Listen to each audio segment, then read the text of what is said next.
students of Hutatma Rashtriya Junior College, Ashli. Today in this presentation, we are going to drive the vision forward of Vikasit Bharat.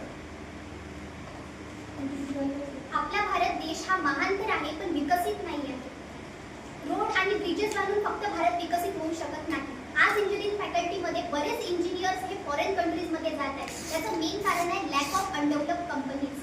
आज प्रॅक्टिकलवर जास्त focus करायला पाहिजे, थेरीवर नाही. कारण जेवढं प्रॅक्टिकलवर focus करेल तेवढेच इंजिनियर्स वेगवेगळे सॉफ्टवेअर्स डेव्हलप करू शकतील, इंजिन्स डेव्हलप करू शकतील. The nation have to identify the true talent of true engineer. 2023-24 मध्ये गेलेले जे 1.33 मिलियन स्टुडंट्स जे अब्रॉडमध्ये स्टडीसाठी गेले ते इंडियामध्ये वापस आले पाहिजे. एवढी इंडियाची क्षमता असली पाहिजे विकसित होण्याची, तेव्हा कुठे आपला भारत देश हा नवनिर्मित बनू शकतो. आता आपल्याला माहित आहे की शेतकरीच्या मालाला भाव मिळत नाही. यासाठी कारण आहे मोठमोठे सुपर मार्केट जे की भाजीपाल्याला फ्रोझन बनवतात आणि आपल्याला विकतात. आता आपण फ्रेश भाजीपाला जर खाल्ला तर आपलं आरोग्य चांगलं राहणार. यासाठी आपल्याला शेतकऱ्याकडे जावं लागणार.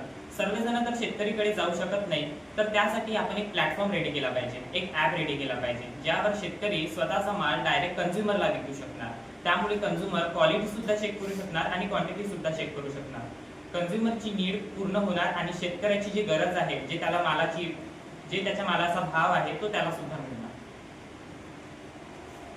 आपण नेहमी ऐकत असतो की पेट्रोल, डिझेल, कोल हे काही काळांतराने संपणार आहे. यावर काहीतरी उपाय केला पाहिजे. त्यासाठी आपण सोलर एनर्जीचा यूज करायला पाहिजे.